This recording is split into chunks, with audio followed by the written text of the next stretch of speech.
Again, it just tells the story of it's the evil and but it's again, it just tells the story of it's the evil and the ugliness of people's hearts these days is everywhere.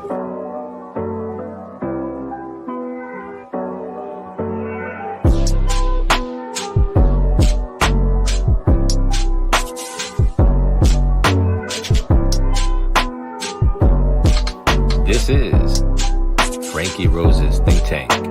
Here's your host, Franky Rose.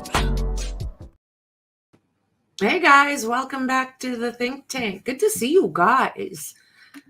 We've been over there in Discord watching the Olympics, and pretty amazing. So are you guys ready? Hey, Christy, Ruthie, Mexie, Pam. Good to see y'all. Dandy, hello. So yeah, we are waiting for the court to open so we can find out what kind of sentencing Christopher Gregor gets for doing some pretty shitey things with his son, who ultimately passed away. So they call it the Treadmill abuse murder, I guess, case. Christopher Gregor, 31 years old, is guilty in manslaughter charges in his son's death. The autopsy showed that 6-year-old suffered blunt force trauma and lacerations. Surveillance video showed that his dad was increasing his speed on that treadmill. It was absolutely disgusting. So after a 4-week trial and nearly 3.5 years since the passing of 6-year-old Corey, oh my word, Masolio, guys, his father is being sentenced today. We're just, like I said, we're just waiting for them to pop in. So he was initially charged with first-degree M and endangerment of the welfare of a child stemming from a surveillance video from the gym in his apartment complex that showed Gregor was forcing his son to run at high speeds. This is back in March 2021. Oh, Lordy. The video shows Gregor continually increasing the treadmill speed, causing his son to fall off the exercise equipment about 6 times. At one point, Gregor can be seen on video appearing to bite the child in the head out of frustration. Oh my God, POS. Corey passed away a few days later due to the blunt force trauma and lacerations to his heart and liver. The 6-year-old's mother, Brianna, okay, I'm not sure in this last name, guys. Is it Misiolo? Said she reported and suspected abuse more than 100 times in 18 months, but no action was taken before the child passed away. The prosecutor alleges that the child passed from his injuries sustained from the father's abuse, and the jury did agree with him. Oh, Lordy, on Thursday. So this is when they're saying Thursday. Yeah, they're talking about yesterday. Brianna posted a photo of her son on Facebook saying she misses him every day and that she finally completed her victim impact statement for today's sentencing. Miss you every day, baby boy, she wrote. Finally finished my victim impact statement. I took forever because I rewrote it so many times. Nothing feels right and nothing feels enough. I just want to scream the whole time. But I know that it is important and I want him to get the maximum sentence, so I need to do it the right way.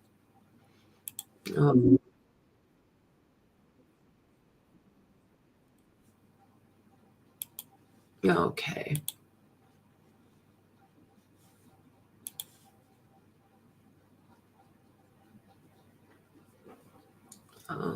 Okay. So we're just waiting for them to pop in.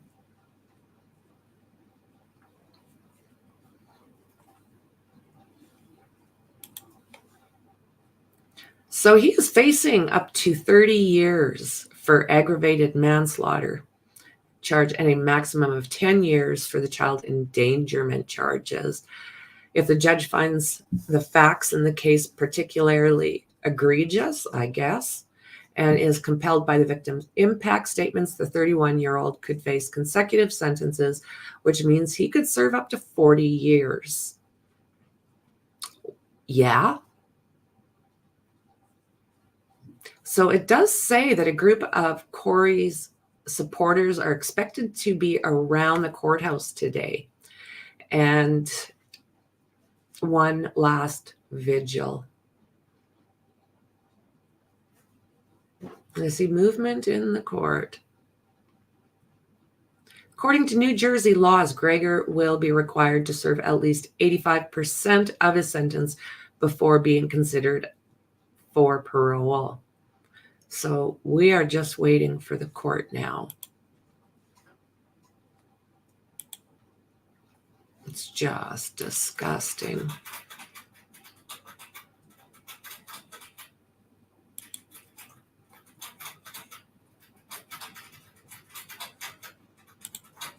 He was 6 years old, you guys. So it was back in May when the jury found Christopher, 32 years old, guilty of aggravated manslaughter in the death of Corey. Prosecutors argued died from injuries sustained from chronic abuse. What a POS, man. Holy. Gregor was initially charged with M, as they were saying. And I don't know why they would have changed that. But the jury found him guilty of the lesser included offense of aggravated manslaughter and guilty of endangering the welfare of a child.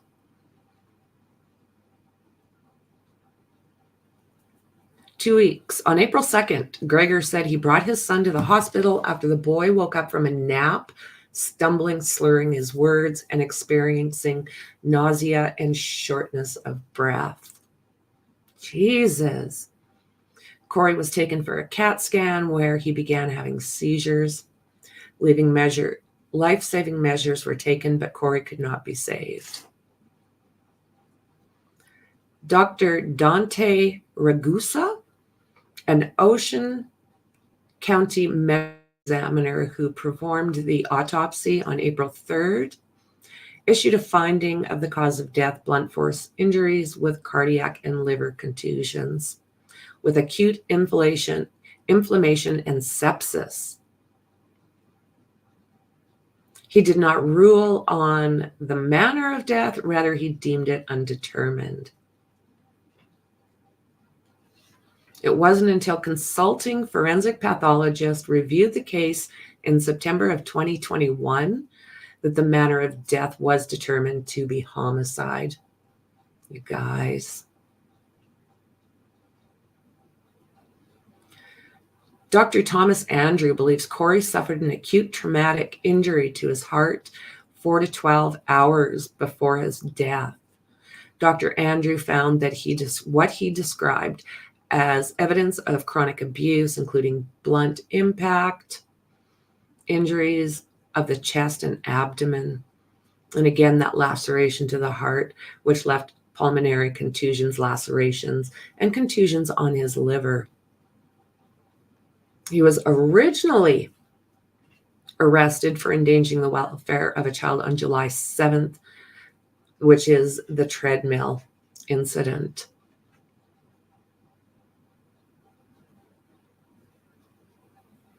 Gregor's defense also hired a consulting forensic pathologist who determined Corey's manner of death was natural. What? Corey's death was caused by complications from pneumonia, is what they were trying to put out there. You guys, unreal.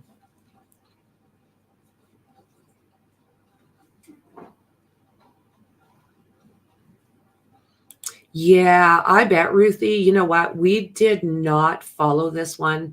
I was in the middle of doing some other things, and It was so disturbing. It's just, oh. Hey, James, good to see you.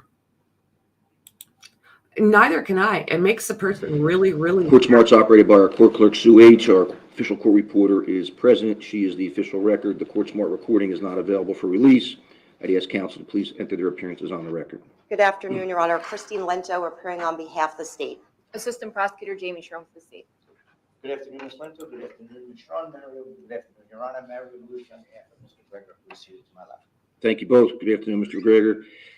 Mr. Gallucci, there is a pre-sentence investigation report in this matter prepared in anticipation of sentencing. Did you have an opportunity to review it with your client, and is it accurate for sentencing? It is, Judge. I have an opportunity to review my client. I actually reviewed it with the person this week, and it is accurate. There are no corrections to be made to it. Thank you.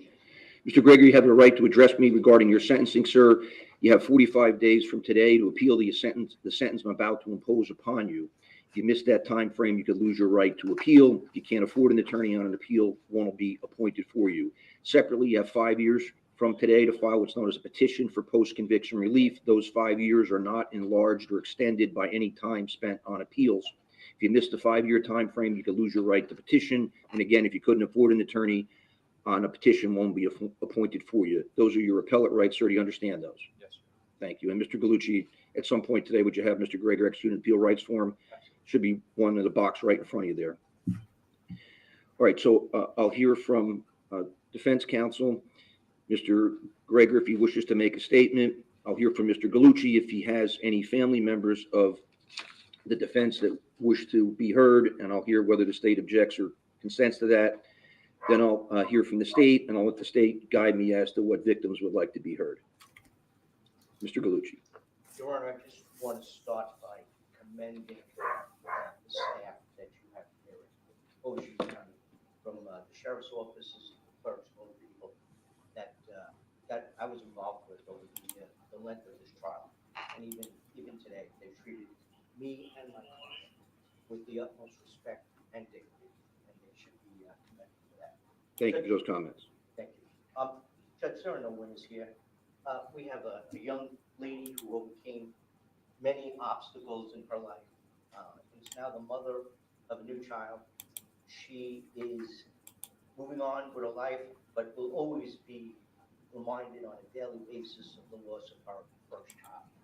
Then we have a young man here in the prime of his career who is just convicted of very serious crimes that will lead to his incarceration for a significant amount of time.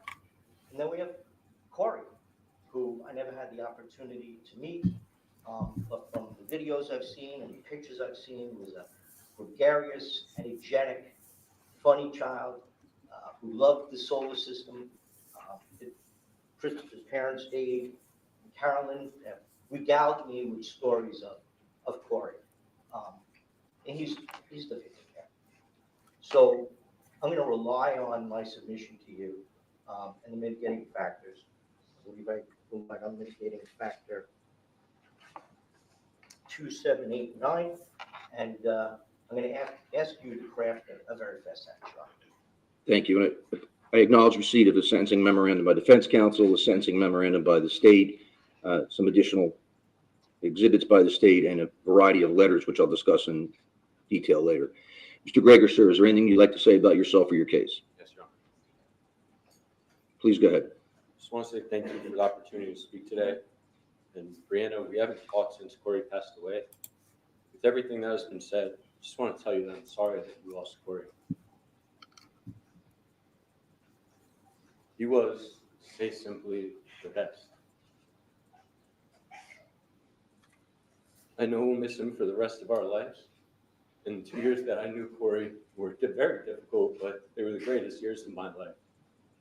And he was a happy, energetic, loving, radiant young boy who flourished in his life in all aspects the last year of his life. And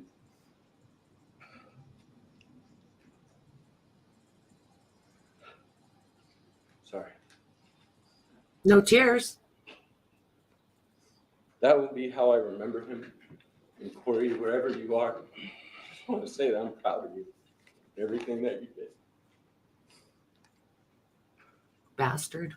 The last months of his life, us three, Brianna, Corey, and me, we spent more time together than apart. All those hikes and walks, trips to the beach, time spent playing football and all the other sports, going to Sky Zone, the park, the playground, sledding, and all of that, I saw how much Brianna loved Corey, how much he loved her, and how well we could co-parent together. Those memories and all the good times, they'll be what I remember, and they helped me get through the tough days. And I hope that they can help you too, Brianna. I'm sorry you believe I could have done this to our son, and it pains me to know that you view my actions those months together as ingenuine, that I could have hurt the most important person in my life. What happened on March 20th was inexcusable. To you, Brianna, your family, and mine, I want to apologize that you had to see Corey treated that way. He never deserved it. I understand this single moment will overshadow all of the others, but it's not representative of who I am, who Corey was, and his relationship with me and him. I want to assure you that on April 2nd, I did nothing to cause Corey's passing. I didn't hurt my son. I loved him and I still do. I regret not bringing him to the hospital sooner. I didn't know how sick he was. I didn't know. I just thought he was tired. And whether you believe Dr. Bodden or Dr. Andrews' version of the events, the outcome is still the same. Corey is gone.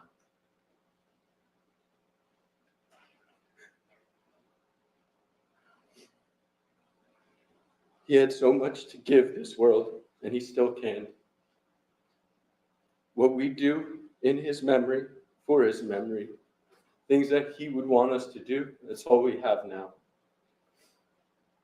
To the court staff, sheriff officers, to the jury, and to you, Your Honor, thank you for being professional through this whole process. I understand you have a job to do today, Your Honor. Sentence me for the crimes I've been convicted of today. I ask that you could please consider all of the evidence presented in and out of this courtroom when making your decision today. I ask you to sentence me fairly, taking into consideration my entire life, and not just based on the 12 days. Thank you. Thank you for your comments, sir. Mr. Glucci, anything further from the defense side? Thank you. That didn't I'll seem defer to you, the fair. prosecutor, for the state. Thank you, Judge. Corey was a beautiful 6-year-old whose life was taken from him, and there's nothing that I am going to be able to say that is more important than the facts that came out in this courtroom, and more important as to what the defendant did. It is difficult to think about the suffering that Corey had to endure both during his life and during his death. It is difficult to contemplate the fear that he must have lived with every single day, doing the little things in life and even doing the simple things every time that he was with his father, the defendant. Christopher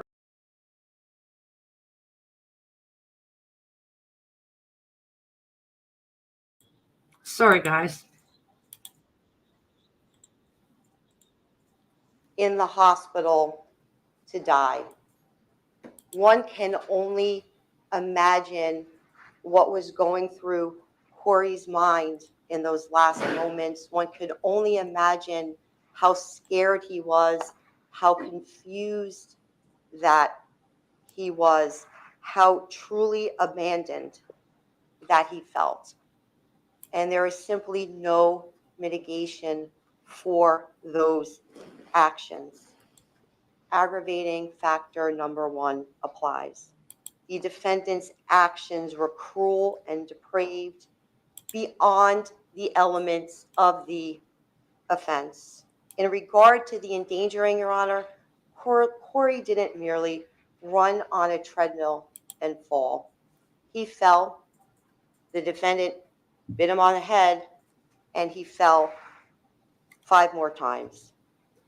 In regard to the ending of his life, Corey suffered a laceration to his heart, but those were not the only injuries. He also had a lacerated liver and a bruise to his lungs. He suffered multiple injuries. While Corey was at the apartment, he vomited, he defecated, he endured suffering. While Corey was fighting for his life, the defendant took a selfie, not even having the decency to put a shirt on Corey. While Corey's body was shutting down, the defendant ordered food. When Corey was going into cardiac arrest, the defendant was more concerned about the date that he had set up for that night. The defendant didn't call 911. He didn't call a doctor. He didn't call an ambulance. He did nothing. And this added to the suffering that that little boy had to undergo. The defendant then throws Corey in the back seat of the car, where he is left all alone. When the defendant gets to the hospital, he tells the staff not to contact Corey's mother. While he's on the phone with Corey's mother, he does not tell her where Corey is. Not only did he end Corey's life, but he took away his last moments that he had with his family. And there is no mitigation for that. Corey did not pass surrounded by those he loved, holding his hand, comforting him. He passed alone with strangers. Aggravating factor number 2 applies. Corey was particularly vulnerable and incapable of resistance. And this goes beyond the elements of the offense. It goes beyond the father and son relationship and the young age of Corey. The defendant abused Corey. He utilized this relationship of abuse to effectuate his crimes. He relied upon the fact that this little boy was scared and wasn't going to tell in order to do what he did. He was particularly vulnerable due to how little he was, due to the relationship and dominance and control, and also due to the fact that he did have learning disabilities and maybe couldn't communicate as well as others, especially at that age. Aggravating factor number 3 applies. There is a risk that the defendant will commit another offense, and the state asks that heavy weight be afforded to that factor. The defendant in this particular case was motivated by anger at Corey's mother, anger at the situation, and he punished Corey for this. And the rage that he displays shows us that he is a dangerous person with no impulse control, and he will commit more crimes. The defendant has shown a complete disregard for the law, for DCP&P, and the court system. The morning of Corey's death, the defendant called DCP&P, blaming others that he was not responsible for doing anything to Corey. But meanwhile, he was the only person who had been abusing him. He manipulated the system and he used the system so he could effectuate his continued abuse and ended Corey's life. During the trial, he attempted to change his mother's testimony and referred to this trial as a game. Well, it's not a game. Corey's life was taken from him. The defendant has failed to take responsibility for his actions at the time of the offense, and anything that we see in court here today, the state submits it is only for the benefit of the defendant. The only thing Christopher Gregor cares about is himself and self-preservation. When the defendant believed that Corey had passed and he leaves the hospital, he put as many miles between what he did as he possibly could, showing his failure to take responsibility and the fact that he will commit additional offenses. He only came back to New Jersey because he hadn't been charged, showing the fact that he will commit additional offenses. Aggravating factor number 9 applies, the need to deter, and the state submits that heavy weight should be given to this factor. It goes without saying, Your Honor, that is society's greatest interest to protect its children. Simply, there is no society without children, without the next generation, and a sentence should be imposed to deter anyone from abusing, hurting, or ending a child's life. There are no mitigating factors. Defendant's argument that mitigating factor number 2 applies and that he did not contemplate that the conduct would cause or threaten serious harm is without merit. A jury listened to the evidence and concluded that the defendant caused Corey's death while manifesting an extreme indifference to the value of human life. Mitigating 7 does not apply. The defendant has not lived a law-abiding life. And while the state recognizes that he does not have any indictable superior court convictions, he has had contacts with the law for years in New Jersey, in Maryland, in Florida, and Connecticut.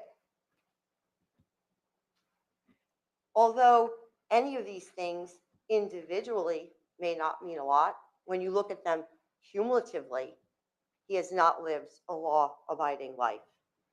Mitigating factor 8 does not apply. The defendant's conduct was the result of circumstances likely to reoccur. Defense attorney's argument in the sentencing memorandum somehow that Corey had an EEP and he was a new father, none of this shows mitigation. What it shows is a particular vulnerability of Corey.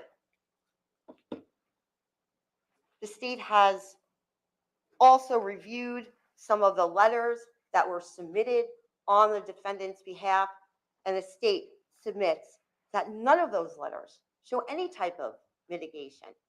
And there just seems to be a lack of concern or a disregard as to the facts that came out during the trial. And based on all of these things, Your Honor, the state is asking for the maximum sentence allowable under the law. I know that the victim's family is present and they would like to address the court. Thank you. Thank you. And where would you like the victim's family to address the court from? It's my understanding, Your Honor, that they are going to proceed up to the witness stand. And I know we've had some people testify at trial. So obviously your full names were provided then, but if you qualify under the Victims' Rights Act, so you don't need to provide your full name. If you'd be more comfortable, you can just provide your first and last initial. But if you are comfortable providing your full name, then you're welcome to do that too. So Thank Ms. you. Lento, I'll let you tell me who would like to come up first. Your Honor, I believe that Corey's grandfather would first like to speak, and he would like to actually read a letter from Corey's aunt, if he may approach. Hi, sir. Sure. Come on up. Just watch your step. And again, you can either provide us with your full name or just your initials. Sure. Vito Michelo. Thank you, sir.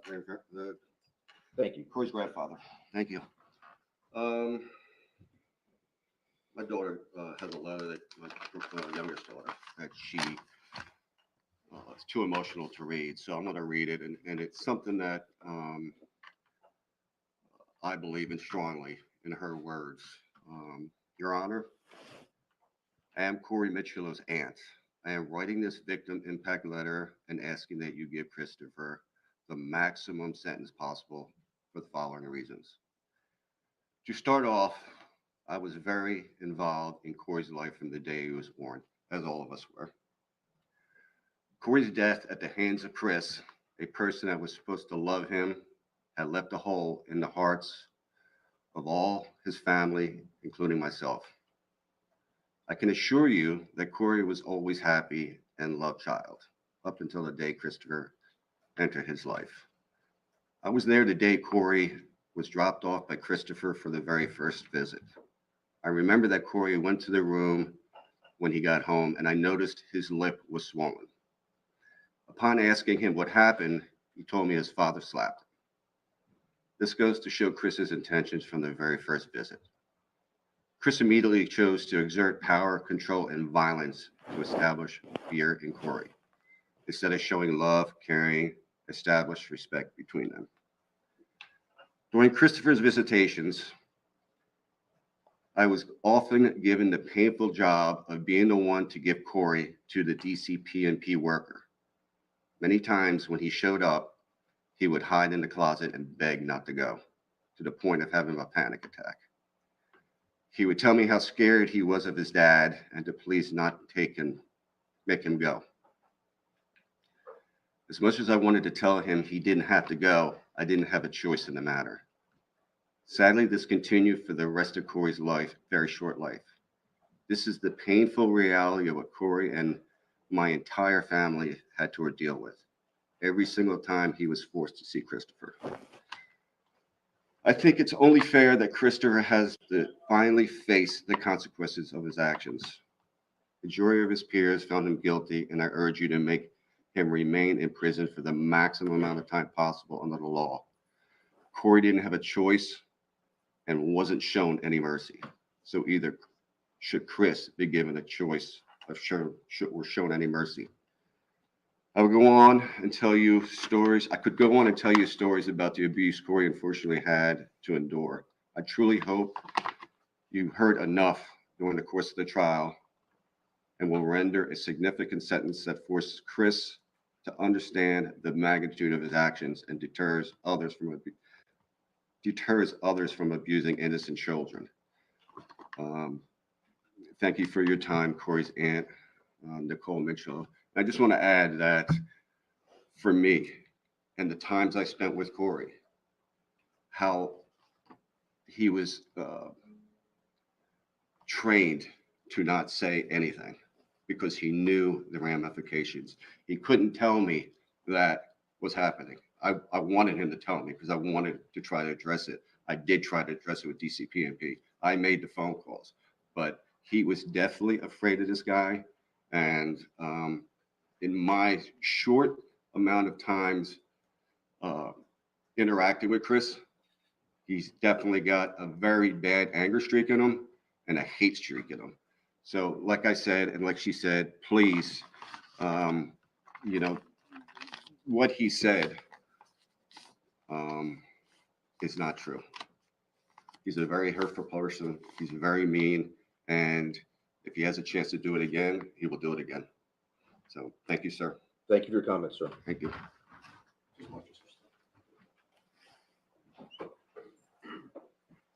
Ms. Lento. Your Honor, I believe that Corey's grandmother would also like to address the court.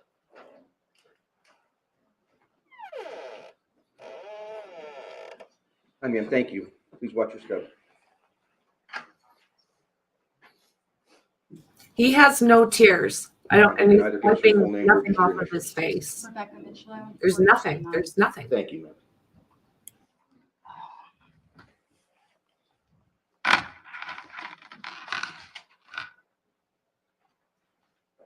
Your Honor, I want to start by thanking you for allowing me to address you today. I will not stand here and tell you that I forgive this monster, because I don't, and I will never. You'll never hear those words come out of my mouth. The actions of this man have greatly affected my life, the lives of my 2 daughters, my 2 sons, and my granddaughter, and 19,000 others from around the world, including Corey's teachers and doctors. On April 2nd, 2021, this man lost control and he beat my grandson, and he denied him medical attention for several hours, only taking him to the hospital by car when Corey was within an hour of death, and leaving him to die with only a nurse and hospital staff around him, denying my daughter and myself to be with Corey, and denying Corey the comfort of having people who loved him with him as he took his last breath. This is not a man who should be shown mercy. My daughter slept in my bed many nights since Corey was murdered because she was afraid to be alone. We have nightmares. I see that treadmill video in my nightmares.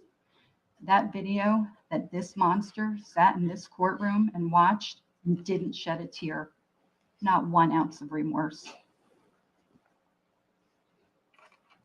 I'm being treated for several mental health disorders since Corey was murdered: PTSD, nightmare disorder, depression and anxiety. I'm on several medications to get through the day. I can't work. I'm no longer living, Your Honor. I'm existing. Your Honor, this man took advantage of a 16-year-old child when he was 21. He used alcohol and drugs, and Corey was conceived as a result. Corey was the dirty little secret that Chris never wanted anyone to know about. He demanded an abortion. He met Corey when he came home from the hospital. He knew Corey existed, but hid the truth from his family for years. None of the Gregors wanted Corey. David Gregor told me Corey should have been aborted. This man has a long history of alcohol abuse, 2 DUIs, drug abuse, domestic violence resulting in a restraining order, and child abuse that started long before he had visitations with Corey. He abused an ex-girlfriend's son while they were living in the Gregor home in Monroe Township. The DCPMP case was closed after the girl moved out of state. The system failed Corey, but Chris Gregor and his family also failed Corey. This man has never had to answer for any bad behavior. It seems it always went away somehow. Your Honor, my life will never be the same. Corey was wanted, loved, and doted upon by my family. We enjoyed watching and helping Brianna raise him. I have difficulty going into a store and seeing little boy clothes and toys that Corey would have loved. In September, when everyone is preparing their kids to go back to school, I wonder what backpack or shoes Corey would have chosen. I can't go to my nephew's house or my great nephew's birthday parties because seeing them makes me sad. Corey should be at those parties. I find myself looking at kids who are the age Corey would have been, and I wonder what Corey would look like now. I cry several times a day. My physical appearance has changed. My health has declined. I've aged. I'm angry, sad, bitter, and mostly I'm broken. This man has shown no remorse as he sat through the trial. I watched every second, and he didn't shed a tear for Corey. He's had discussions with fellow inmates about wanting Brianna to be killed. I'm sure he doesn't think we heard about that, but with social media, things do get out. This is not a man who can be rehabilitated. My family lives in fear, wondering if he will attempt to have my daughter killed, because we all know what he's capable of. My granddaughter visits her brother's grave and sits on the ground and plays with toys left there for Corey by strangers from all over the world. This makes me so sad, watching Brianna watch her daughter play at Corey's resting place. Corey wanted a baby sister so bad, and now she's here, but he's not, and Chris Gregor is the reason he isn't here. I often wonder what or how we will explain to my granddaughter that Corey isn't here. Do we tell her his father killed him, so then she can wonder if that's what daddies do? Your Honor, Corey also wanted a father, but instead he got this monster who ridiculed him, deprived him of food, love, compassion, and beat him and abused him daily until his final beating on April 2nd, 2021. Your Honor, Corey knew he was going to die. On the Sunday prior to Corey's death, just 5 days before his death, Corey was at my house and preparing to take a bath. When he undressed, he was covered in bruises in various stages of healing. One stuck out because it was very large, and it was on the left side of his chest.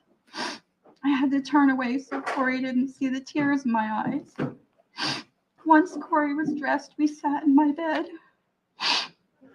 Corey looked at me and he said, "Hey, Jima, does God see what my daddy does to me?" I told him God sees everything. His voice got very low. He said, "Why doesn't he help me?" My heart was breaking as I told him that God was helping someone else who needed him more right now. Corey then asked why his daddy wasn't going to hell. And I replied, "He will someday." That same Sunday, Corey was outside writing with chalk on the sidewalk. Later in the day, Brianna and I noticed that Corey had written, "I died," near our front door. Corey's curiosity about God, heaven, and death grew prior to his death. On April 2nd, when Corey was getting ready to go back to Chris Gregor's house,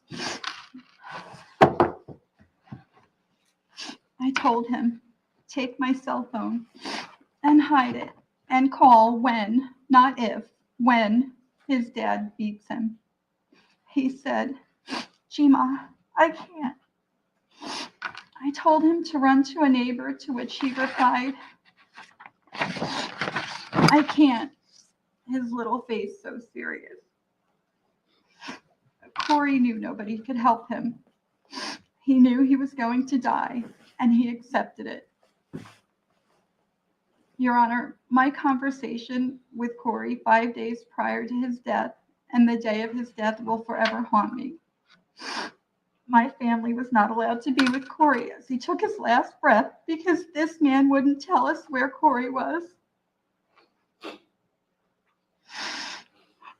We weren't allowed to see Corey after he passed at the hospital because he was now evidence. My 6-year-old grandson was dead and now labeled evidence. This is what I have to live with every single day. Corey was taught in preschool by a lovely teacher, Kristen Oyen, that actions have consequences. Please teach this man that his actions have consequences. On May 1st, 2014, Corey Travis Michelow was born. I was there holding Brianna's hand, and I was there to cut Corey's umbilical cord. When he was placed in my arms for that very first time, I whispered, "Hi, baby. I'm your grandma. I'll love you and protect you forever." Your Honor, I wasn't able to keep my promise to protect Corey. So I'm begging you to give Chris Gregor the harshest punishment possible today. Corey Travis Michello loved the solar system. He loved to draw. He loved his mommy and his family. He was smart and funny.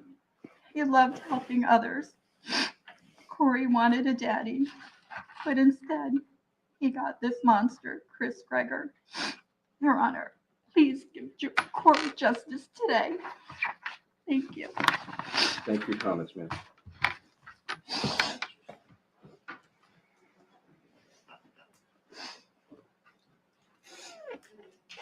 Ms. Lento.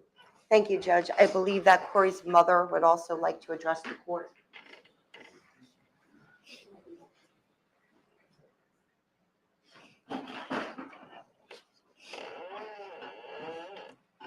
All right, please come on up. Please watch your step. Again, you can use your initials, your full name. Thank you. Please have a seat.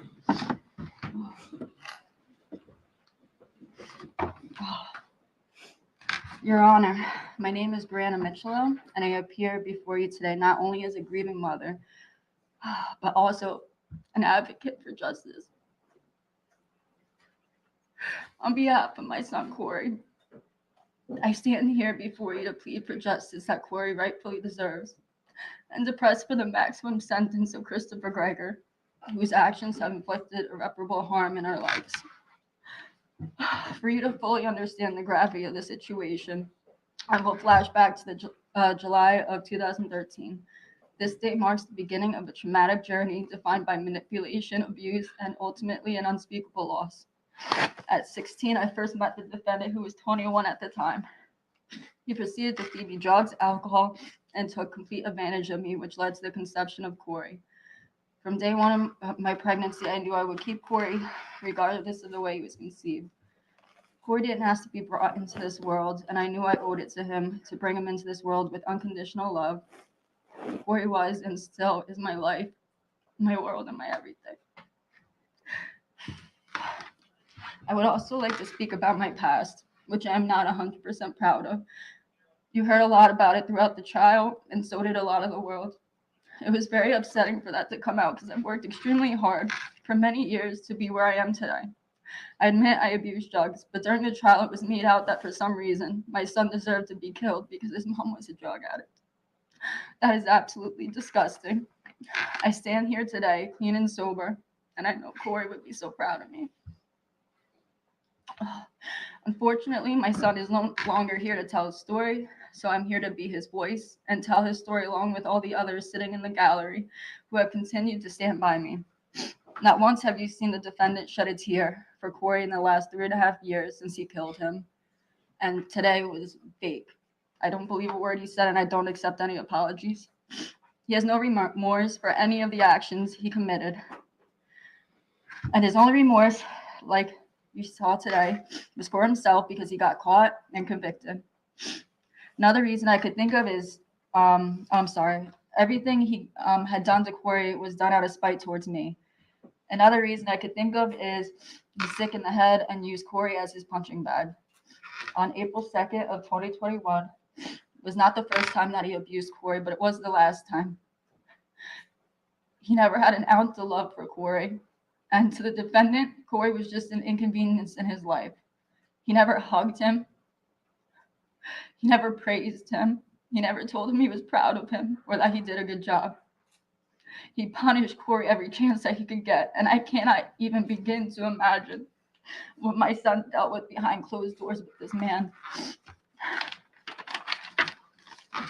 On April 2nd of 2021, I hesitantly dropped Corey off at the defendant's home, which is a mistake that will haunt me for the rest of my life. I kissed my son goodbye unknowingly for the last time. I wish I knew what was going to happen and I would never let him go. At 3 p.m. the same day, I received a phone call from the defendant where he stated Corey was very sick and he was taking him to the hospital, and then hung up on me after he asked for my insurance card. As an extremely concerned mother, I called him back with no answer. and continued to do so along with texts for hours to find out where Corey was and what was going on. For those few hours, my mother and I called every hospital in the area with no luck. The very last hospital finally said he was there. Then there was a knock on the door. It was our local police there to tell me Corey had passed away.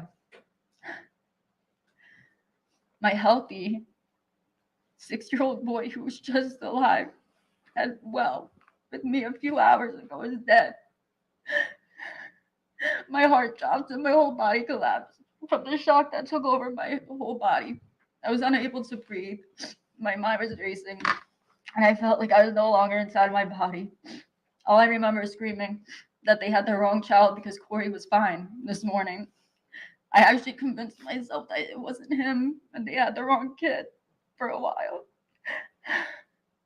My next question was, where is Chris? I needed to know what happened, and he was nowhere to be found until the next day when I found out he was in Tennessee. No one was able to tell me what happened to Corey except Corey died at the hospital. I couldn't even see my son until a week later at his funeral because his body was evidence. But the defendant took away my chance to say goodbye to Corey while he was passing away. And not once did he pick up the phone he was using to converse with many of his girlfriends, to call 911, to seek medical attention, which could have potentially saved Corey's life. Instead, he allowed Corey to suffer silently for hours. Once he realized how bad it was, he threw him in the car and then proceeded to drive 15 minutes to the hospital. He slowly walked Corey into the hospital with no sense of urgency, even when he knew how bad his condition was. I fully believe that if we took Corey to the hospital as soon as he received the lethal blow, he could still be here today. There were many steps he could have taken to save my son's life. Instead, he sat home and let Corey slowly die for hours.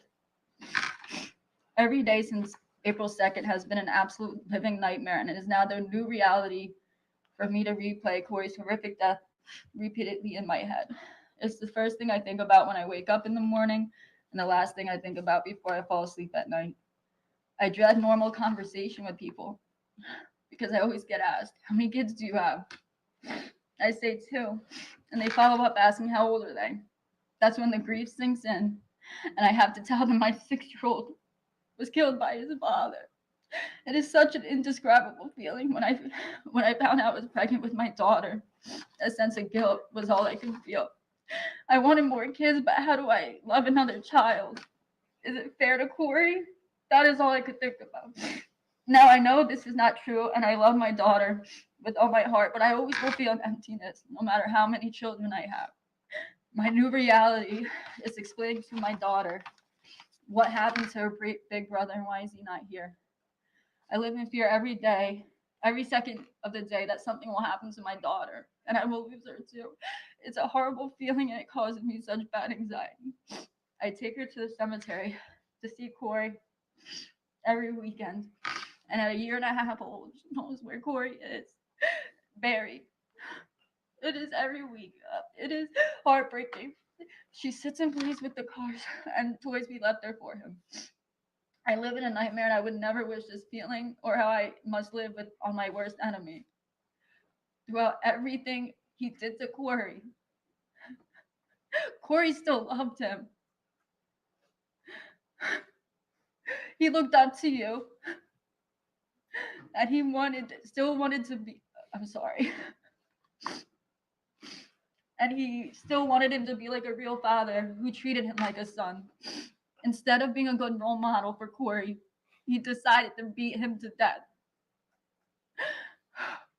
Why? Were you jealous of him? Did you hate me so much that you took it out on Corey? Were you abused as a child? Not that that's a good excuse, because you could have overcome it and became the protector he needed as a child, but instead you became a killer. There was no amount of love in his actions and only a disturbing amount of hate.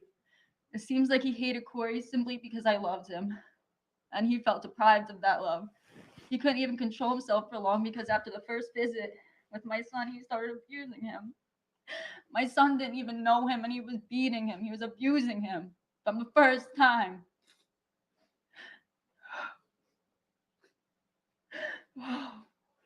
I thank God. I hate you for not letting me say goodbye to my son, but I thank God your face is not the last one he saw. I'm sorry. What this monster did was pathetic, disgusting, and I wish him nothing but the worst. One could only hope that karma comes to him quickly. After all he's done, you would hope he'd admit what he's done, but no. Instead of grieving, I had to fight for justice for 3 long years. Go to trial just to relive everything. I had to see that video that I never wanted to see. I didn't have to see it until 2 weeks before this trial. I went 3 years without seeing it. Oh, I'm sorry.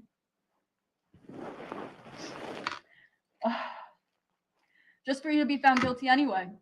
What was the point of that? Just to make it worse for us? Are you that crazy that you convinced yourself you didn't do this? I hate you. I will never forgive you. And I'm going to skip that one. You have stolen my full potential at happiness. And I will never have my son back. My family will never feel whole again. My daughter will never get to meet her brother. And my boyfriend will never get to be the father that the defendant should have been to our son. He took my whole world away from me. He has shown and proven to be that special kind of dirtbag he claimed I was. Your Honor, all this monster had to do was say he did not want to be a father. No one would have made him. I would have happily continued to raise my son alone with the help of my family. He had many opportunities not to do this to him. He is in this current situation due to his own actions, and every day he will have to live with this.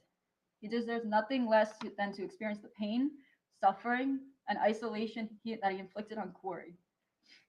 I hope that every moment he spends in prison is haunted by the torment of knowing he killed my child. I fear when Christopher Gregor gets out of jail, whenever that is, he will come after my family and I again. I fear for our lives. His twisted mind truly thinks that I caused all this and that he's in jail because of me, even though he's here because he killed him. I truly believe if he ever gets out and gets the opportunity, he will kill me. Your Honor, Corey should be going into 5th grade in September, hanging out with his friends, playing sports and enjoying his life. Instead, he will never experience finding his first girlfriend, graduating high school, falling in love, driving a car, getting married, or having kids. Christopher robbed him of his entire future, and Corey could have easily lived until he was 80 years old. He stole over 70 years from Corey and thousands of memories he could have made. I will never see my son again. I miss him and I love him so much. There are countless reasons Christopher deserves the maximum sentence. He rejected what I considered a generous plea deal, which shows how selfish and ignorant he is as a person. I beg you to not allow this injustice to continue, and he must face the full consequences of his actions. Thank you for allowing me to speak, Your Honor. Thank you for your comments, ma'am.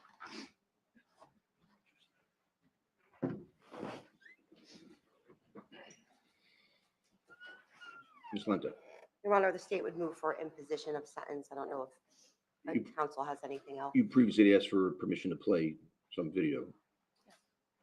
You wish to do that? Mr. Galucci, do you have something else? Yeah, Your Honor, Mr. Gregor, if you would allow it, at this point, would like to address the court. What's the state's position? Your Honor, we would defer to the court. So I offered you that opportunity earlier, and I don't want this to become, I was about to ask Ms. Mitchell to address her comments to me, but I don't want this to become an attack by one family on the other. I'd be happy to hear comments directed towards character issues or the sentence to be imposed, not to refute topics that are outside the scope of this trial. So with that proviso, I'll be happy to hear from, you're talking about David Gregor, correct? I am. Yes. I haven't spoken to him, so his son would like him not to speak. well, I'm not going to take a position one way or the other. Mr. Gregor, I recognize you obviously from testifying at the trial. If you'd like to speak. I have your letter. I read your letter and your wife's letter. I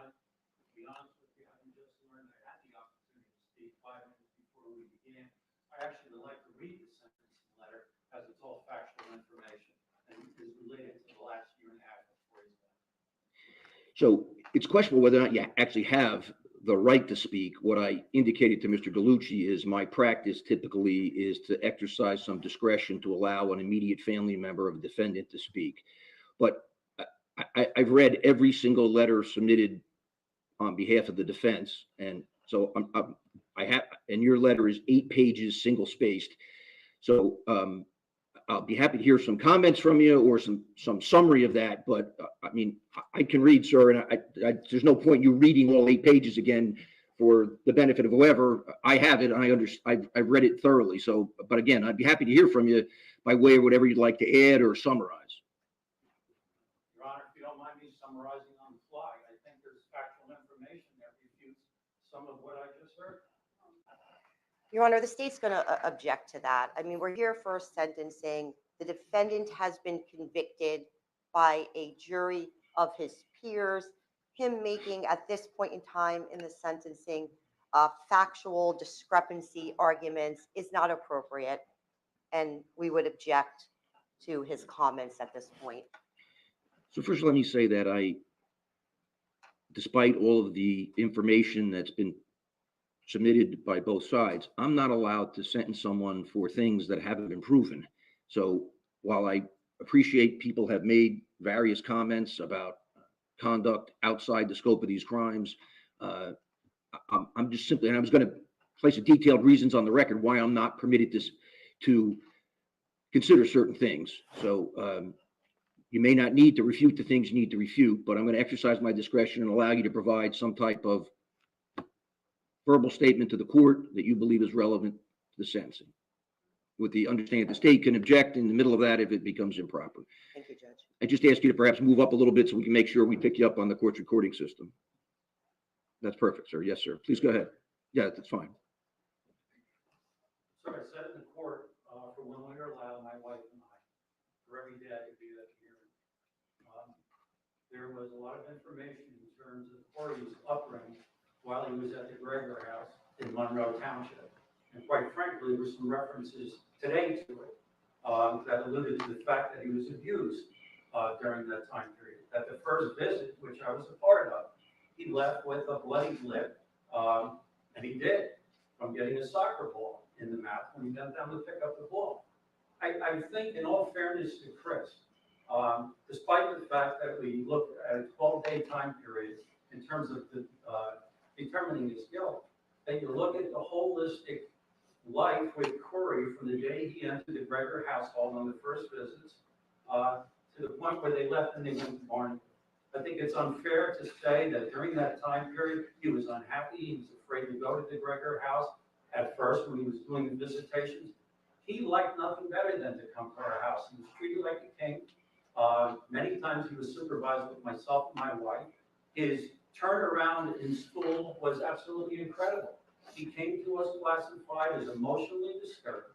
And part of the reason that we agreed as a family to assist Chris in bringing him to our home was the background that not only Chris had with schooling and dealing with children who had those kinds of disabilities, was because of my involvement with my children and bringing them up through the education system. I listened and I heard about socioeconomic as to why he was doing so well with us in terms of his development, and I think that's just totally unfair. Corey thrived when he was in Monroe in every aspect. His speech improved, his ability to go from classes where he needed constant help to thriving in a general education class, to the markedly increase of his grades, to his social ability. He joined all types of sports. Chris was actively involved in everything from soccer, basketball, baseball, whatever he could play, Chris fostered it. Chris volunteered to coach. To say that he was unhappy and he was abused, it didn't go on for the 8 months he was at our house. And I can say that on behalf of my wife, my other son, And my daughter, who interacted with him daily. When I hear stories about how he was afraid to come to the house and talk about certain things that Chris did, there are many things he shared with me that I'm sure you don't want to hear in terms of his treatment beyond our house. It's in my letter, and I know you've read it. I also know that you have access to the DCP&P reports. There's a lot of factual information that didn't come out in the trial, and it's a shame. I know you consider, and the judge, the jury considered only the evidence that was presented. The problem is all this information went out through the media, and only one side went out. You've noticed since day one that my family and I sat back and said nothing. There's much we could say to counter what was being presented here and what was being presented in terms of attacking us on social media. There's so much more to say. I trust that you've read the 8-page letter. I had only hoped that the information in there, and it's all factual information, it's all backed up by going to a police report, a DCP&P report, statements on the telephone. Everything that I said, there's a piece to back it up. It's evidence. It's not my opinion. It actually happened. The problem is those 8 pages are not read to anyone else. It's going to be up to me and my family subsequent to this to get that information out, because what was presented here is so one-sided. I don't know, and I won't use the word fair or equitable, but in terms of Corey's upbringing and how well he was doing, it wasn't talked about and it wasn't presented, and I think that's a shame. Thank you for your comments, sir. All right, anything more from the state? Your Honor, we do have some pictures we would like to show the court regarding Corey. Thank you.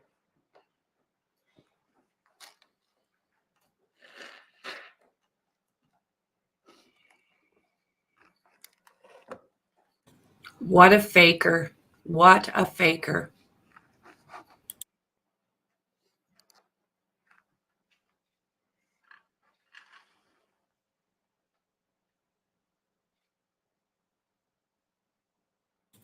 Adorable young guy, eh? Just beautiful baby. Look what you did, Christopher.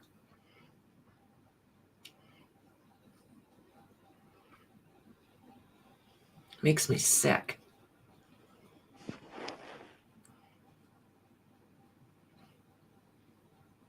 What a little cutie.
Oh, beyond heartbreaking, you guys.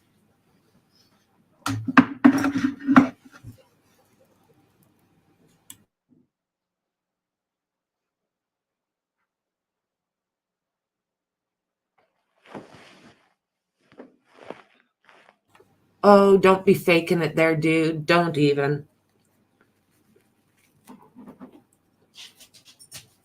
He's gone because of you. And it wasn't a one-time deal, which on its own is unacceptable. 40 years, Judge.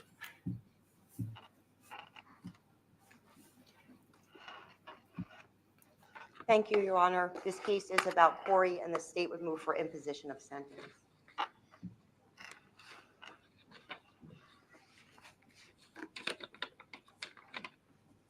So thank you. The record will reflect that the state played a PowerPoint type video presentation of approximately 3 or 4 minutes of certainly non-inflammatory pictures of Corey, many of them appearing to be when he was engaged in certain activities, others appearing to be perhaps some class pictures or school pictures. The court notes that that is specifically permitted under the Victim Rights Act, New Jersey Statute 52:4 uppercase B -36.1, not only allows the survivors of a homicide victim to play or to speak at sentencing, but also to present a photograph comprised of a still photograph, a computer-generated presentation, or a video presentation of the victim. And even there was no objection, I wanted to place on the record that that is what's occurred, and the pictures were all thoughtful presentations of Corey as a boy up to approximately 6 years of age. I'm going to make a series of findings and review some facts. I appreciate you had your client stand. When I get to pronouncing sentence, I'll ask him to stand again. So first, there's a pre-sentence report prepared in this matter, which the court's required to consider. It confirms that defendant was found guilty by a jury verdict on May 31, 2024 of counts 1 and 2 in indictment 22-07-1332, count 1 being endangering the welfare of a child, a second-degree crime for events occurring on March 20, 2021, and count 2, the lesser included offense of aggravated manslaughter, a first-degree crime for events occurring on April 2nd, 2021. Defendant is now 32 years of age. He reported to the pre-sentence investigator that he's in poor physical health as a result of sports injuries, including a left ankle injury. Those injuries are not particularly relevant for sentencing. Defendant has been able to receive appropriate care in the Ocean County Jail, and the New Jersey Department of Corrections would be able to provide appropriate care for any such injuries. It reports being in good mental health. He graduated Monroe High School in 2010, and he attended various colleges, first in Connecticut and then transferring to various other locations, ultimately obtaining a Bachelor's of Science degree in psychology in 2015 from Ashford University. He thereafter continued his education, attending a master's program at Johns Hopkins University in Baltimore, where it's reported he obtained a master's degree in special education with a secondary degree or certification in mathematics in 2019. Part of the testimony at the trial was that the defendant was working as a teacher in a program for underprivileged or disabled children for approximately 4 years when he returned to New Jersey after learning that he was Corey's father. He has no military history. He's single. His only child was Corey, who's obviously the victim in this case. Thereafter, the defendant also had some employment in construction. He has a substance abuse history by his own report of alcohol and marijuana, which he describes as only socially, and prior cocaine use, which he describes as, quote, rarely, close quote. In terms of treatment, defendant attended a treatment program via Catholic Charities in 2019 for marijuana use, as that was ordered by the Division of Child Protection and Permanency, otherwise known as DCP&P. In terms of prior contacts with the criminal justice system, the defendant has no ascertainable juvenile record.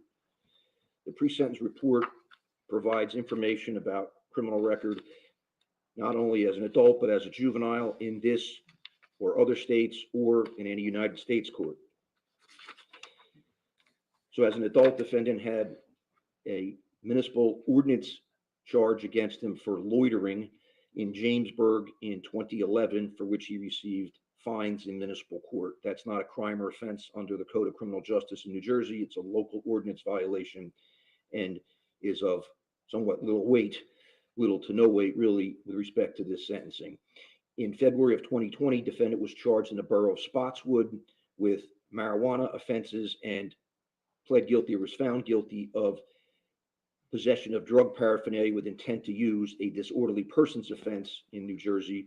That is not a crime or a felony level or indictable offense, but it's a disorderly persons offense. His next reported contact was the endangering charge and the homicide charges. In this matter, the court has received numerous character letters from both sides. Or I should say character letters from the defense and victim impact letters. Let me make clear what I have considered and what I'm allowed to consider in this matter. I've obviously considered the pre-sentence investigation, as I'm required to do that. It's mandated by both statute and court rule. The excellent sentencing memoranda submitted by both sides. The character letters submitted by defendant's friends and family, as I'm required to consider those. The state has submitted additional exhibits, which I've reviewed and we'll talk about in a moment. And I have considered those letters submitted on behalf of Corey by persons who qualify as members of Corey's family and/or qualify under the Victim Rights Act to be able to submit information to the court.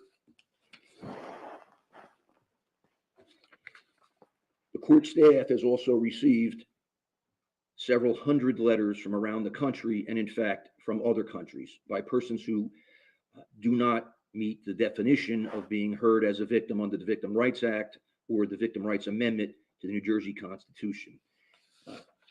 In a homicide case, the victim includes a spouse, parent, legal guardian, grandparent, child, sibling, domestic partner, or civil union partner of the decedent. New Jersey Statute 52:4, uppercase B-37. So I'm not permitted to consider those letters or review them. My court staff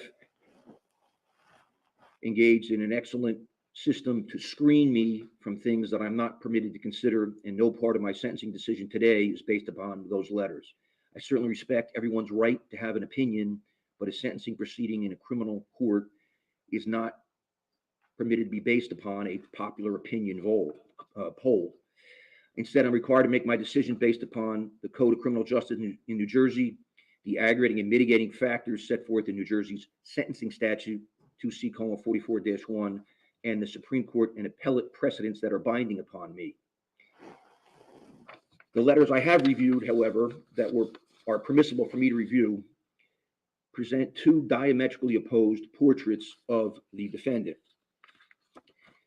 Defendant's friends and family characterize him as a loving and caring father, that he gave up his career teaching in Baltimore and returned to New Jersey upon learning that he was Corey's father in approximately 2019. They claim that Corey was the center of defendant's universe. He took Corey hiking, on trips to the beach, bought him a bicycle.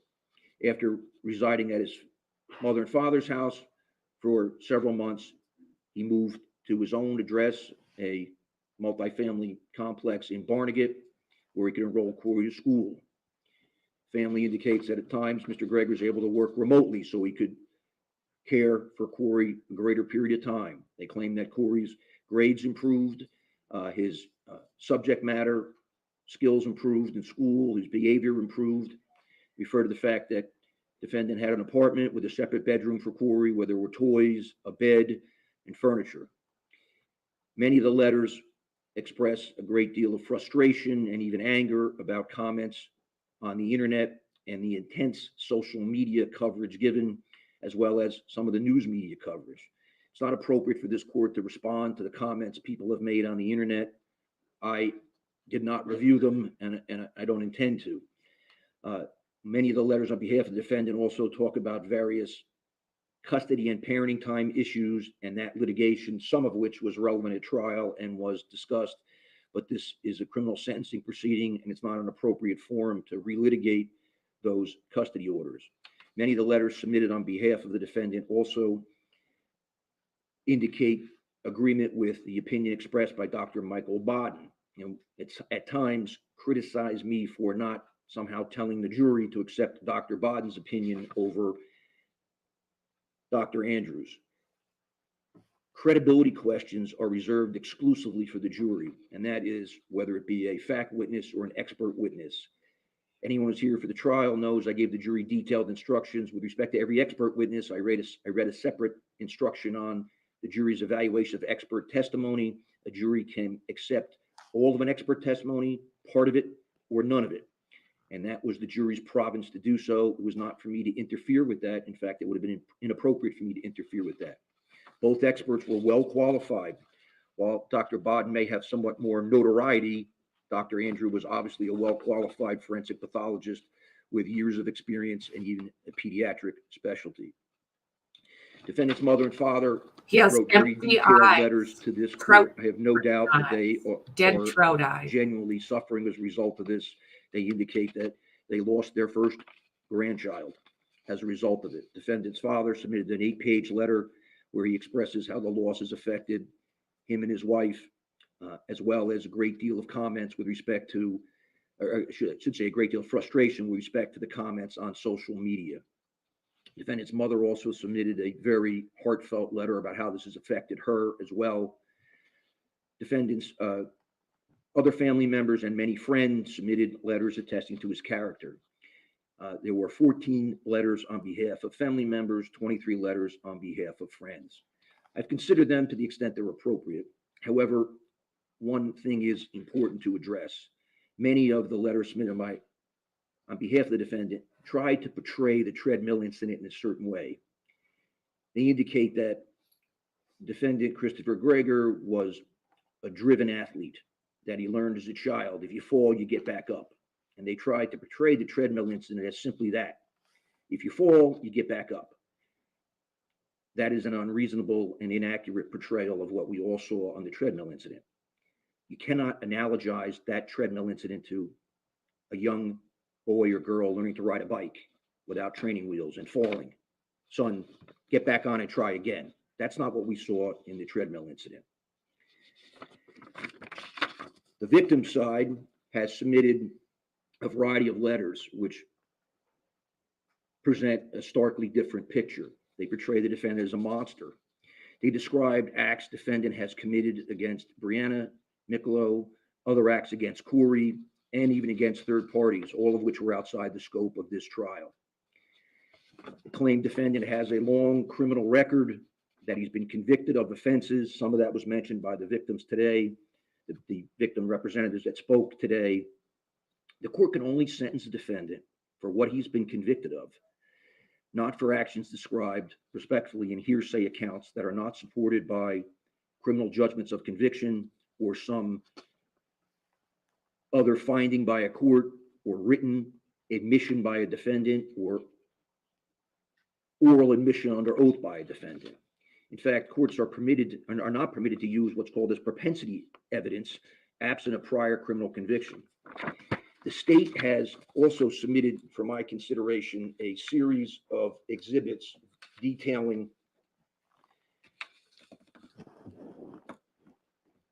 police reports or at times reports from campus security officers at various colleges.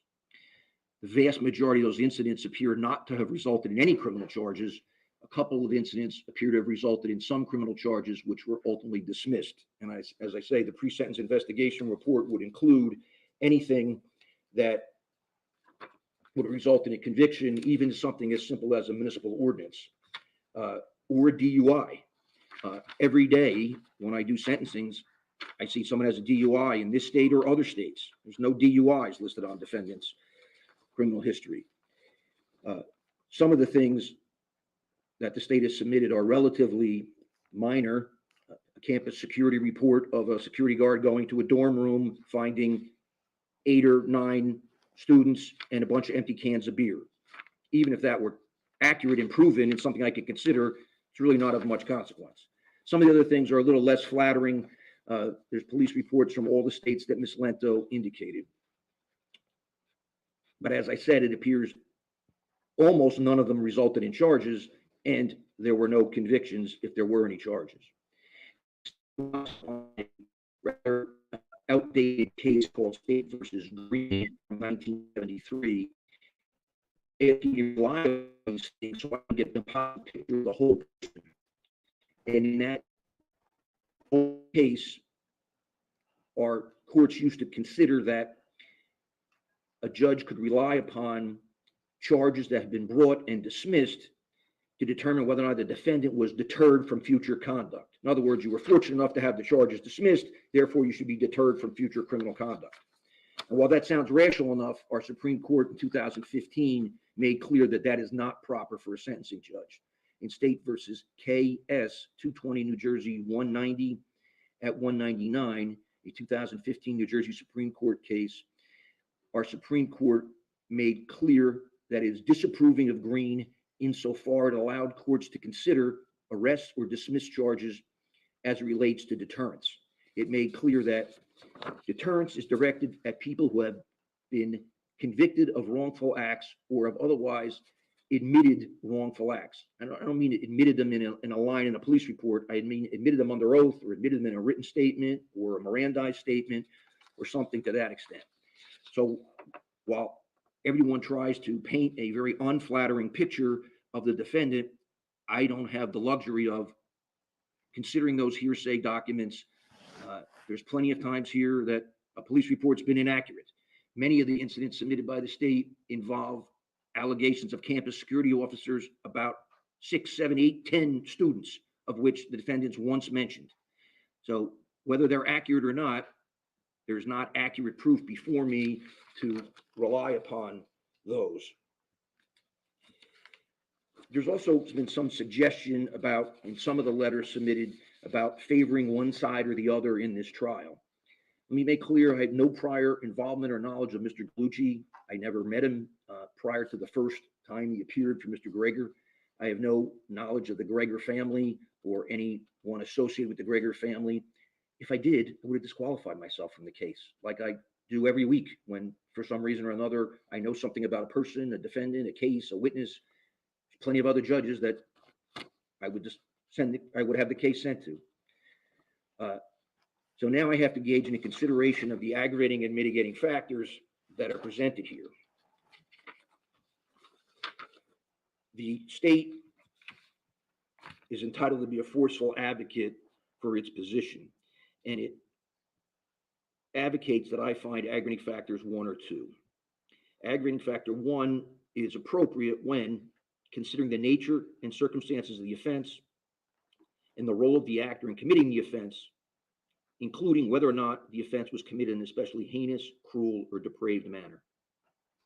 Aggravating factor 2 is appropriate when the gravity or seriousness of the harm inflicted on the victim, including whether or not the defendant knew that the victim was particularly vulnerable or incapable of resistance for a variety of reasons: advanced age, ill health, extreme youth, like Corey being young, or for any other reason was substantially incapable of exercising normal physical or mental power of resistance. So at first review, clearly you could say that those factors factually apply, and they do factually apply, but the analysis is not that simple. The question is whether they legally apply such that I can find them for the purposes of sentencing. Again, I don't have the luxury of expressing a personal opinion. I'm guided by our sentencing statute and the Supreme Court and appellate precedents, which I must follow. It's well settled that elements of a crime, including those that establish its grade, may not be used as a judge as aggravating factors for sentencing of that particular crime. Our Supreme Court has said to do so would result in impermissible double counting. In other words, counting the element of the crime and then increasing the sentence by saying it's particularly heinous or cruel.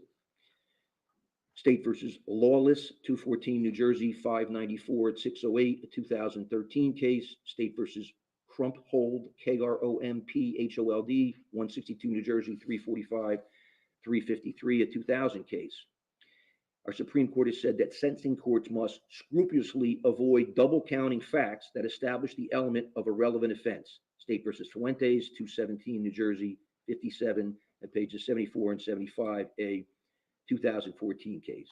Ms. Lento argues that the acts in this case go beyond the elements of the offense, and she's a zealous advocate and she's entitled to argue that. However, with respect to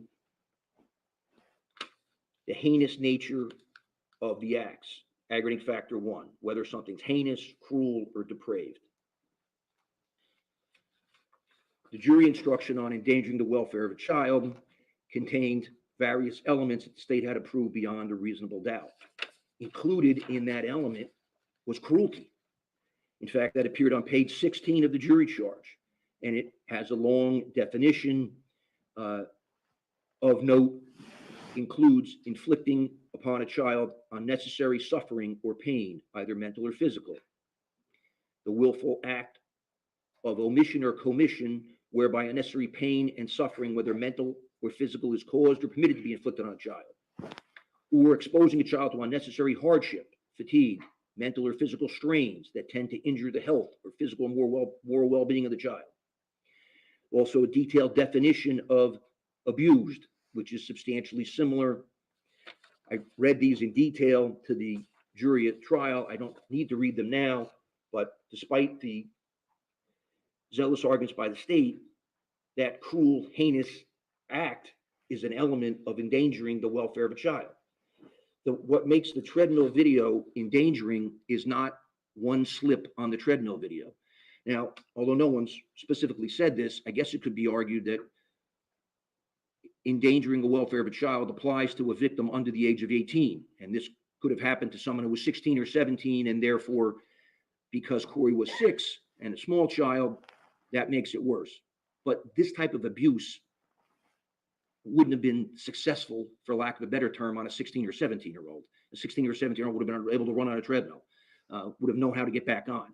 The abuse on the treadmill is only inflicted because Corey is of that youth. So aggravating factor 2, that Corey's incapable of resistance because of extreme youth, is again an element of the offense. You can't picture a high school 17-year-old or 16-year-old being put in that situation. You can picture, and we all pictured and we saw it at length, Corey being put in that situation because of his youth and his father's ability to control him. There's no audio in the treadmill video, but obviously Corey's getting back on the treadmill, not voluntarily, and then towards the last 2 falls, Corey's picked up by his father and put back on the treadmill. So those are elements of the offense, and as much as I would like to say, yes, they're present, they're not legally sustainable, and all I'd be asking for is an appellate court to tell us they're not legally sustainable. So I can't find aggravating factors 1 or 2 because the offenses include that. The same is true with respect to the aggravated manslaughter offense. Not only did the state have to prove the defendant caused Corey's death recklessly, the state had to prove the defendant did so under circumstances manifesting extreme indifference to human life. Again, in the jury instructions, I advised the jury of what that means, that the state had to prove beyond a reasonable doubt that the defendant acted under circumstances manifesting extreme indifference to human life. And that phrase does not focus on the defendant's state of mind, but rather on the circumstances under which he acted. In light of all the evidence, the jury had to find beyond a reasonable doubt that the defendant's conduct resulted in a probability of death as opposed to a mere possibility of death. And if so, the jury could then find, as it did, that the defendant acted under circumstances manifesting extreme indifference to the value of human life. So therefore, on the aggravated manslaughter charge, I can't say I'm going to double count and it was extremely heinous and cruel, because extremely heinous and cruel is an example of conduct manifesting extreme indifference to human life. And one of the reasons it's extremely indifferent is because it was perpetrated on a 6-year-old, 60-pound boy who obviously wasn't capable of resistance. So for those reasons, I respectfully disagree with the argument that I could find those factors. I can find aggravating factor 3, that the defendant is likely to commit a new offense. Based upon the defendant's disorderly persons offense record, based upon the defendant's attempt to influence his mother's testimony, which caused defense counsel to then forego calling his mother as a witness, His mother had testified at pretrial hearings before this court outside the presence of the jury. After one of those hearings, defendant, speaking to his mother on a recorded line from the Ocean County Jail, engaged in attempts which the state portrayed as attempting to influence or tamper with her testimony. The parties came in the next day outside the presence of the jury, or the next court day, and brought that to my attention, submitted a transcript to me, and the parties also indicated that the actual recording is worse than a reading of the cold transcript. I'm permitted to consider that because that was evidence on this record and shows someone who, even in the course of the trial, with extremely effective and experienced criminal defense counsel, was still trying to undermine the criminal justice process. I'm also permitted to consider defendant's attempts to flee the jurisdiction after Corey's death on April 2nd, 2021. He did not simply leave the hospital and drive to, say, a relative's house or to some other location close by. Defendant drove all the way to Arkansas. I don't know, and I didn't allow an answer to the question of whether or not he was on the way to Mexico, because that would have been speculation, but he was, by Detective Sergeant Raymond Cole's testimony, 45 minutes from the Texas border. Never once in this case has anyone submitted there were any relatives in Texas or in Arkansas, but the behavior was, in an understatement, peculiar at least. This was not a defendant that left and went a few miles away. It's true the defendant did turn around at some point. His father testified as at his father's urging to come back, likely because it made him look guilty, and it certainly did make him look guilty. I'm also entitled to consider as aggravating factor 3 that the defendant committed these two separate acts on separate dates, that the treadmill video shows a callous display of the defendant towards Corey.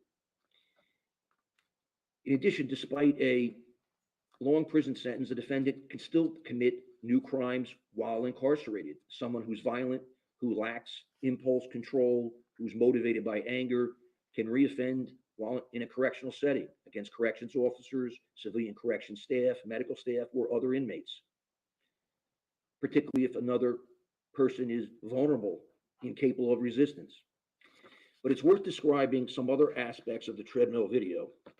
We will, of course, focus on Corey's repeated falls on the video, what can be really described as the child being ejected off the video, almost like on a conveyor belt. And I remember the reaction from the jurors when they first saw it. They sucked in their breath when they saw that. And then you see Corey getting back on and it happening again and again. In fact, even before the first fall, you see this young man get on a treadmill and run like he's a champion. I can't imagine a 6-year-old who was able to do that. I was so surprised by that. He obviously knows how to use that treadmill. And then he's doing a great job for several minutes while his father is working out in the gym, doing various exercises. And then his father comes over and starts to increase the speed and perhaps the incline. And Corey tries to keep up. And you keep, when you're looking, you keep hoping that, okay, it's only going to be for a short sprint, but it just keeps going. And you see on the tread, Corey falling further and further behind. The defender doesn't walk around behind him to grab him. And you see finally he can't keep up. And then to everyone's horror, you see what happens as it goes on 5 more times. Mr. Gallucci described that to the jury in his opening statement as horrifying. Told the jury they were going to find it horrifying. And that was obviously strategic to try and minimize the impact of it. But because it is so horrifying, what do we kind of discount in the rest of that video? It's actually 4 separate videos, but the totality of the circumstances from when Corey arrives at the apartment complex and goes into the gym with his father till he leaves. You see Corey being brought into the parking lot by his mother and getting out of the car. You see the defendant approach the car. There is no loving interaction between Mr. Gregor and Corey. There's none of the kindness you would expect to see from a father who claims to have left Baltimore, given up his career to come home to New Jersey and be a father. There's no little pat on the back, no hug, no high five to Corey. Corey goes right in, and the state alleges that defendant puts up 2 fingers to say you're 2 hours late, and that's your punishment. I don't know if that's accurate or not, but there is a shot of him holding up 2 fingers. And then after Corey falls repeatedly, and then they walk out. There's no loving interaction. There's no pat on the back. Good job, son. There's no hug. Are you okay, son? There's nothing. In fact, the defendant walks out and Corey is trailing behind him, having to grab the door himself. And I'm not denigrating Corey when I say that, but he's being treated by the defendant like he's the stray dog following along. So while I respect the character letters I received saying what a loving father he is, a picture is worth 1,000 words and a video is worth 10,000 words. So whatever happened that day, Corey was not receiving love or companionship or kindness or support. He wasn't even receiving what could be described as a tough father who's going to raise him to be a man. Get back on the bike when you fell off. That was abuse of the most egregious sort. And it doesn't square with the defendant's statements today. Now, to say that, however, I'm not suggesting that Corey was mistreated at his grandparents' home in Monroe. There's nothing to indicate to me that what happened at his grandparents' home was anything other than appropriate. His mother and father testified, both the mother outside the presence of the jury, the father inside the presence of the jury.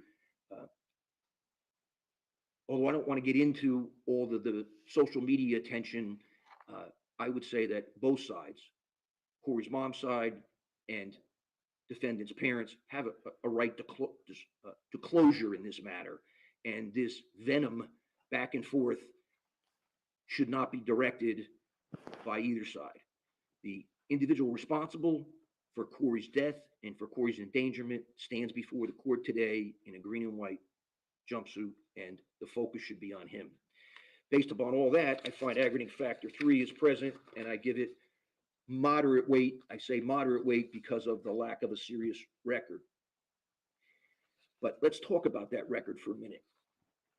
The pre-sentence report confirms that this marijuana offense, again, it's not an egregious offense.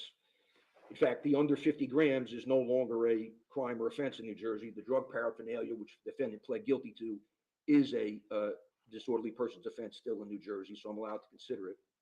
It has a February 2020 date of violation, and just a week or so later, the imposition of a fine. But why is that date so significant in 2020? Because this is the man that returned from Baltimore in 2019 to come back and take care of his child, to give up his career, to be a great dad. We didn't have to do that. He could have said, listen, I've relocated. I didn't know I had Corey. I'll pay child support. But he's portrayed by himself and his family as being this unselfish, altruistic person that gave up a career with urban teachers, that left a position where he obtained what appears to be an extraordinary education, a master's degree in special education with a secondary degree in mathematics at what is, by all accounts, a nationally, if not world-renowned university. But he came back here and he gets arrested for drug use at a time when he's going through custody battles. So I'm going to come back. I'm going to come here. I'm going to try and be the best father I can. I'm going back and forth to family court. There's all these orders back and forth. The mother, who admitted it, that she struggled with substance abuse, but yet I'm going to place myself in such a reckless situation that I get arrested, to the point where defendant was ordered by the Division of Child Protection and Permanency to attend a treatment program through Catholic Charities in order to be approved for parenting. So that adds to my finding as to aggravating factor 3, that the defendant, even under those circumstances, was motivated to commit low-level drug offenses when he had everything to lose and nothing to gain by them. Aggravating factor 9 is certainly present. That is the need to deter this defendant and others. That is both known as specific deterrence and general deterrence. While I've not found aggravating factors 1 or 2 for the reasons I stated, it is clear that the offenses in this matter involve cruelty to this particularly young child of tender years who was incapable of resistance. That mandates the court place heavy weight on aggravating factor 9, so it provides strong deterrent to this defendant, as well as strong deterrence to others who would commit crimes against children, particularly children of tender years such as Corey.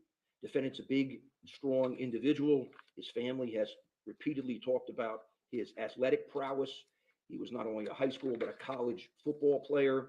The pre-sentence report details his height and weight. 6'1", 220. Corey's a little boy, was a little boy, and he deserved protection from his father, not abuse from his father. Mr. Gallucci has been a zealous advocate, and he has both in writing and orally argued for a series of mitigating factors. Mitigating factor 2 can be present when a defendant did not contemplate that his conduct would cause or threaten serious harm. While I respect defense counsel's position, everything you see on that treadmill contemplates at least the threat of serious harm. In fact, it's almost difficult to accept the medical testimony that the treadmill did not cause serious injuries. Dr. Andrew, I believe even Dr. Bodden, testified there were some abrasions, some bruising, but Corey did not sustain serious harm from that. But any reasonable, objective person watching that video would certainly say it threatened serious harm, particularly for such a small child. It would threaten serious harm for an adult to be on a treadmill and not be able to keep up, and then to try and jump back on. And I don't think the 6-year-old was jumping back on his own initiative. He was doing it because he was scared, he was being told to, and he was following his father's directives. So there's no basis to find that mitigating factor 2 exists. Mitigating factor 7 has been argued that a defendant has no prior history of delinquency or criminal activity or has led a law-abiding life for a substantial period of time. So I'm required to give some weight to that factor because the defendant has no felony level convictions in this or any other state, no indictable crimes in this or any other state. He has one ordinance violation and the one drug paraphernalia that I've just talked about. So while not perfect, it's certainly not a serious record. Despite everything that everyone has said about arrests in other states, it's a little difficult to accept that if someone's arrested multiple times in all these jurisdictions, that no prosecuting attorney chose to file charges, or if they did, they were very quickly dismissed. So the speculation that this defendant has a serious record is just unfounded. I'm confident that the prosecutor's office would have submitted to me records of convictions that they existed anywhere. I mean, there are times I get records of convictions from Puerto Rico, and it takes the prosecutor's office a great deal of time and effort to get those. So here we have a series of police reports, which I can't consider. They're mostly one-sided hearsay anyway, but I'm not permitted under the case law to consider those. So I have to recognize some weight to be given to the lack of a record. So I give it moderate weight. But as I said, the disorderly person conviction is particularly telling because of the date involved. And it's when the defendant should know better, and he should be a law-abiding citizen because he's trying to battle for custody of his child. So why engage in that drug use? And that's particularly true because the defense has, and I'm sure they felt obligated to, continue to raise Corey's mother's drug use, particularly during cross-examination and trial. So I find mitigating factor 7, but give it moderate rather than a heavy weight. Defense counsel has also argued for mitigating factors 8 and 9, and they're somewhat similar. 8 would be appropriate when the defendant's conduct was a result of circumstances unlikely to recur, or the defendant's character and attitude indicate that he's unlikely to commit another offense. Those two mitigating factors, 8 and 9, are counterparts to aggravating factor 3, the risk to commit another offense. I've already found aggravating factor 3 exists, and it should be given moderate weight. Therefore, it's generally considered inappropriate to find mitigating factor 8 or 9. But regardless, those factors are not present, period, for the reasons I've indicated. I agree with the position of the state and the victims that defendant was motivated by anger, that he took advantage of someone who couldn't resist, someone of tender years, incapable of resistance. The treadmill video demonstrates Corey's fear. Someone who does that, who has that disposition, is likely to reoffend. Therefore, 8 and 9 are not present.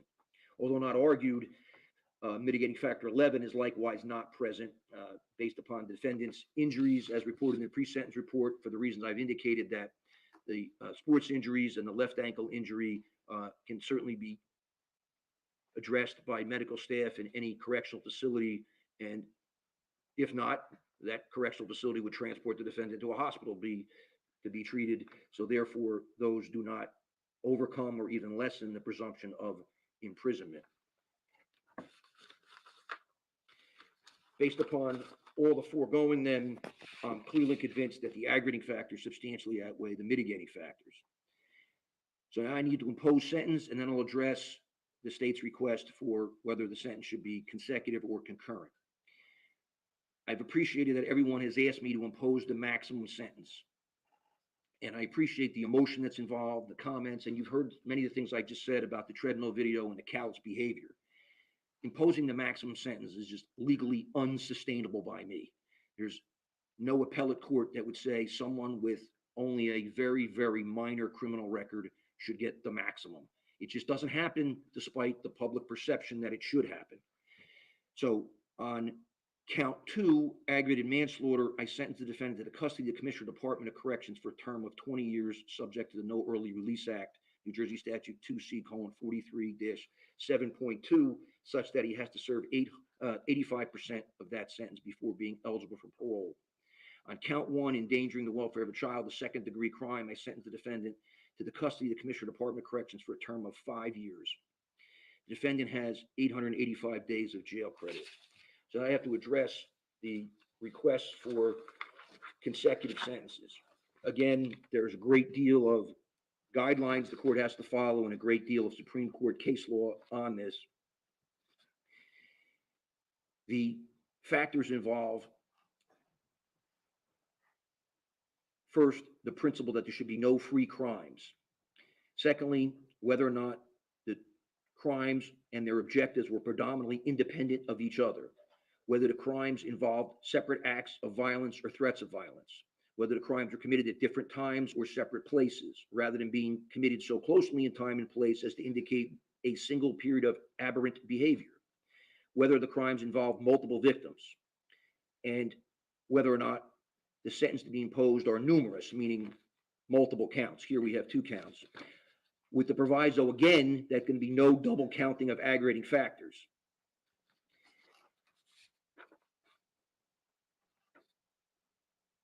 When there are multiple crimes involving multiple victims, the law is that the total impact of singular offenses against different victims will generally exceed the total impact on a single victim.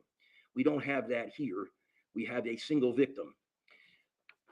But first, not to impose a consecutive sentence for the endangering would be to make that endangering offense a free crime. And one need only view the circumstances of the offense and the video to know it shouldn't be a free crime.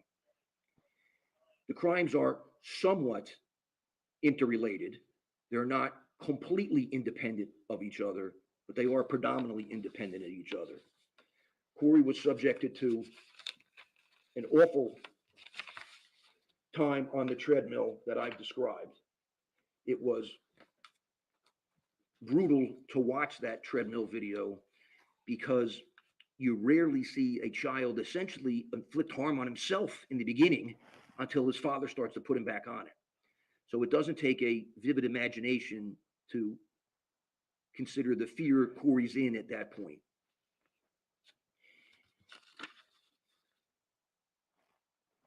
The 2 incidents are approximately 12 or 13 days apart, although they both occur in Barnegat. They're at different times and they are at separate places, although relatively close together, the gym at the complex and the defendant's apartment at the complex. But they're not so sufficiently close in time as to be a single episode of aberrant behavior. This is not someone that went and committed 4 car burglaries in a parking lot, one after another, which would be a single episode of aberrant behavior. They clearly involved separate acts of violence and or threats of violence and harm to Corey. The second act being the ultimate act, which was successful in ending his life. They don't involve multiple victims. So I conclude for those reasons that it would be to send a message to the public, to the defendant, and to those who abuse children that you can get away with one offense if you get caught on the other.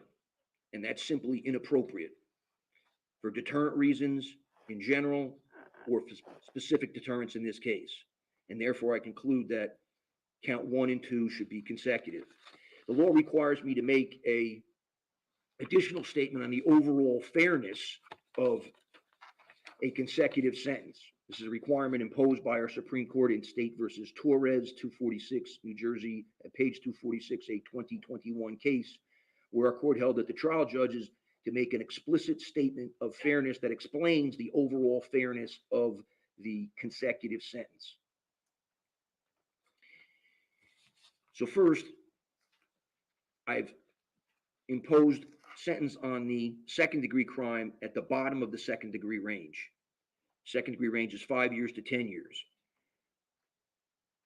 I conclude that if I were to go greater than the bottom of the second-degree range, I would be subject to an abuse of discretion as that being excessive.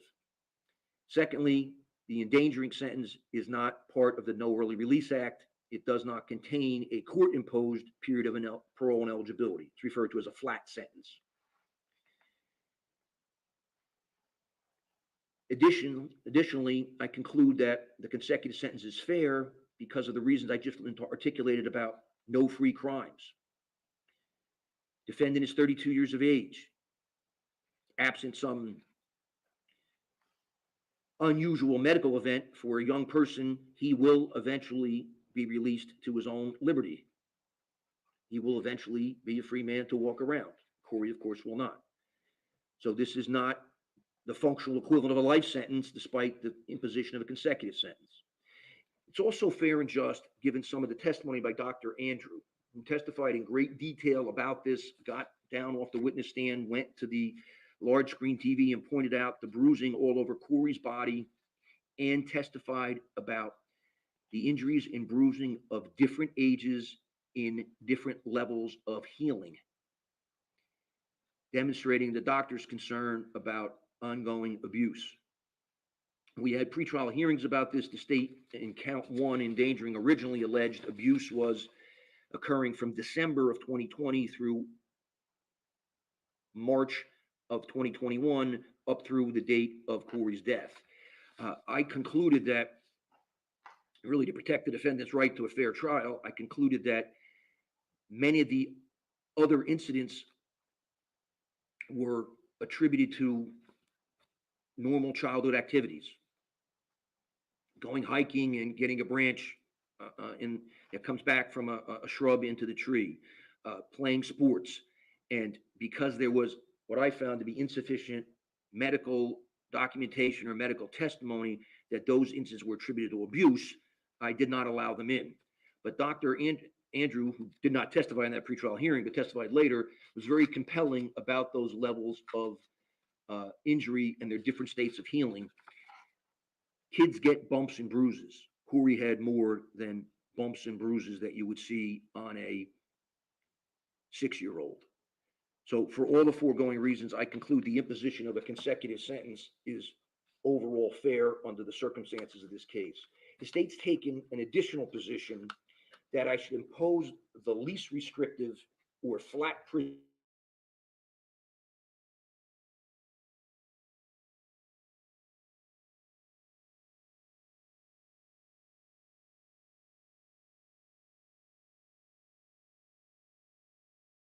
analysis associated with that. I rely upon State versus Ellis. It's a television case from 2002, 346 New Jersey Super 583. And a Supreme Court opinion in State versus Pierce, Pierce, 220 New Jersey 205, and Supreme Court decision from 2014. It is legally possible. In fact, what the Ellis